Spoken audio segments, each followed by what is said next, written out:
ভাৰতৰ কাৰণে গৌৰৱৰ বিষয়। আজি চন্দ্ৰযান-3 চন্দ্ৰৰ দক্ষিণ মেৰুত ধুনীয়াকৈ অৱতৰণ কৰিছে, যিটো ভাৰতত ইতিহাস সৃষ্টি কৰি দিছে।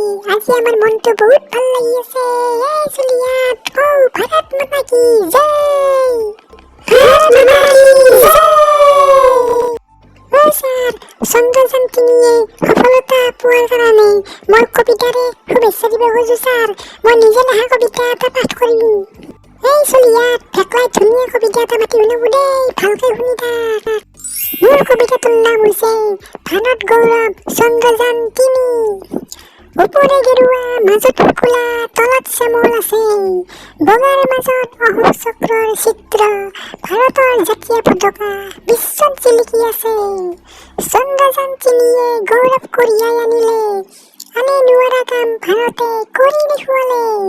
23 আগষ্ট 2023 গধূলি 6:04 চন্দ্ৰৰ বুকুত নামিলে চন্দ্ৰযান-3।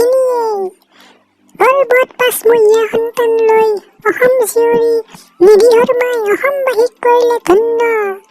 বিশ্বৰ অন্য দেশ কঁপি গ'ল, ভাৰতৰ এই সফলতা চিৰযুগমীয়া হ'ল। জিলিকি থাকক মোৰ দেশ ভাৰত দেশ, জিলিকি থাকক 3 বৰণীয়া জাতীয় পতাকা, জিলিকি থাকক মোৰ দেশ ভাৰত দেশ, জিলিকি থাকক 3 বৰণীয়া জাতীয় পতাকা। ওপৰে গেৰুৱা মাজত শুকুলা তলত শ্যামল আছে, বগাৰ মাজৰ অশোক চক্ৰৰ চিত্ৰ, ভাৰতৰ জাতীয় পতাকা বিশ্বত জিলিকি আছে। ভাৰত মাতা কি জয়।